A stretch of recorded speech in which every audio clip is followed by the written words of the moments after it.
Hi மக்களே, எல்லாம் ஜாலியாக தூங்குறீங்களான்னு தெரில.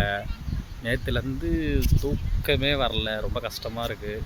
கிட்டத்தட்ட ஒரு 25 கிலோமீட்ரு ட்ராவல் பண்ணி பீச்சுக்கு வந்திருக்கோம் நானும் என் ஃப்ரெண்டும். ஸோ தெரில, ரொம்ப கஷ்டமாக இருக்குது. என்ன தான் நடக்குதுன்னு தெரில.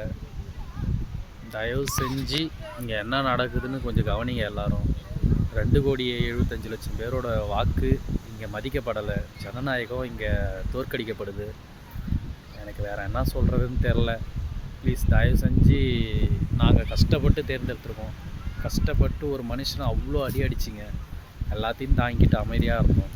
இப்போ அவர் எல்லாத்தையும் தாண்டி ஒரு விஷயத்தை ப்ரூவ் பண்ணியிருக்காரு. அவருக்கு சப்போர்ட் பண்ணுங்கள். அவர் நல்லா ஆட்சி பண்ணார்னா வச்சுக்கலாம். இல்லைனாக்கா அவரை நீங்கள் தூக்கி போடுறதுக்கான பவர் உங்கள் கையில் இருக்குது. தூக்கி போட்டுடலாம். ஸோ தயவு செஞ்சு ஒருத்தரை எவ்வளோ கஷ்டப்படுத்த முடியுமோ அவ்வளோதான் கஷ்டப்படுத்தணும். ரொம்ப பண்ணுறீங்க. இது ஜனநாயகத்துக்கு ரொம்ப ஒரு கேடான விஷயம். ப்ளீஸ் தயவு செஞ்சு மக்களோட உணர்வுகளை மதிங்க. நான்லாம் உண்மையாலுமே சொல்கிறேன், 2 நாளாக எனக்கெல்லாம் சரியான தூக்கம் இல்லை. நேற்று அவர் பதவி ஏற்பாருன்ற ஒரு இதில் நான் டிவி பார்க்க ஆரம்பித்தவன் இந்த நிமிஷம் வரைக்கும் வந்துட்டு நான் எனி டைமும் என்ன நடக்குதுன்னு பார்த்துட்ருக்கேன். அந்தமாரி என்னமாரி பல லட்சம் பேர், பல கோடி பேர் இந்த ஒரு மூமெண்ட்டுக்கு தான் வெயிட் பண்ணிட்டு இருந்தாங்க. அட்லீஸ்ட் நீங்கள் கொடுத்து பாருங்கள், நாங்கள் பண்ணுறோமா பண்ணலையான்ட்டு. ஆனால் வந்துட்டு கொடுக்காமலே ஒரு மனுஷனை வந்துட்டு வீழ்த்தணும்னு 2 கட்சிகளும் சேர்ந்துக்கிட்டு மிகப்பெரிய தவறை பண்ணாதீங்க. இது ஜனநாயக படுகொலை.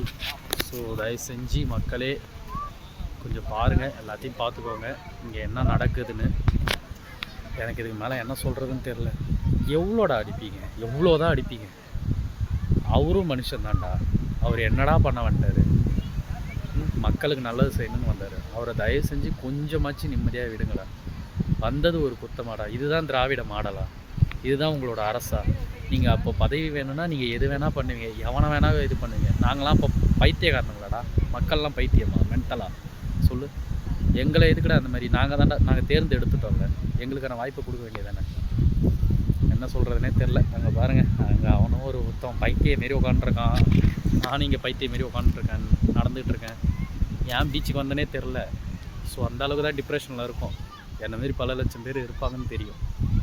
ஸோ மக்களே இதெல்லாம் பாருங்கள். இதுதான் திராவிட ஆட்சி, இதுதான் திராவிட மாடல். ஸோ தயவு செஞ்சு புரிஞ்சுக்கோங்க. இங்கே ஒருத்தவங்க வரக்கூடாதுன்னா இந்த 2 திராவிட கட்சிகளும் சேர்ந்து எது வேணால் பண்ணுவாங்கன்றது இந்த 2 நாளாக பார்த்துட்டு தான் இருக்கீங்க. ஸோ மக்களே என்ன சொல்கிறதுன்னு தெரில. பாருங்கள்.